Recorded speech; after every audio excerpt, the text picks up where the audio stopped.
So how did you get your SAG card? What was the first project that you got your SAG card? I got my SAG card. Actually, I was a very proactive individual, and I got my SAG card because I wrote a short film with the lovely Miguel and Michael of Rapid Reels. I came to give you shit, but now I'm afraid you'll just try to kill yourself. Thanks, Alice. That makes me feel so much better. Seriously though, this is kind of scary. It's phase 2. Says so in this book. Fine. I'll just call Mom then. Hey.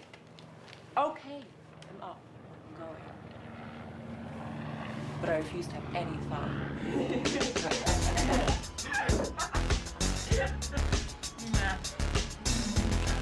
I met these guys. I don't know if you've met them before or whatever. I think They're I might know alright. them. They're fine. A little weird. It's Yeah, okay. yeah. No, I wrote the short film. I got to LA and I actually had a manager and I wasn't SAG and I was like, okay, and I'm learning all about this and I'm like, okay, well let me find out the different ways to do it. And I was like, well, I don't really want to like fight with a bunch of other people to get waivers and things like that. Yeah, And oh like, gosh. I was like, I'm a little too feisty for that. Right, That's not right. going to go well, you know. And I was like, well, it would be way better. And I write short stories. I don't really write films. I've never written a screenplay or anything like that before.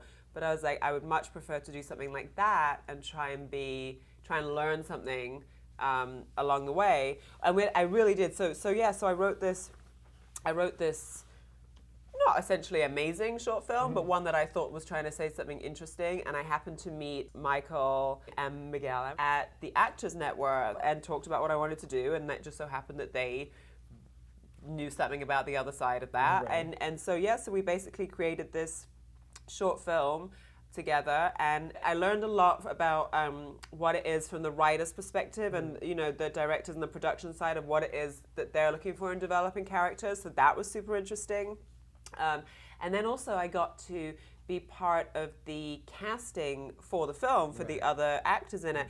And that was really one of the most helpful experiences. It's still helpful to me now because it made me realize, like I literally saw all these actors and some of them were amazing. Some of them were so good and just absolutely not right for the particular role that they were auditioning for the image that I had of them in my head. Right. Like they just didn't fit what only I and my team knew we were looking for, and that was really, really freeing to me as an actor because it's like, okay, people always say that. They're like, oh, you were great, you just weren't right, and you're like, whatever. Yeah. But actually, I think a lot of the time it is true, Right. and it was definitely true in this case, and that was awesome. I was like, okay, so they're not lying to me Right. most of the time, anyway, and that's what I should do. And then the other thing I learned from that experience as well is that you got to be prepared every time you walk into an audition room.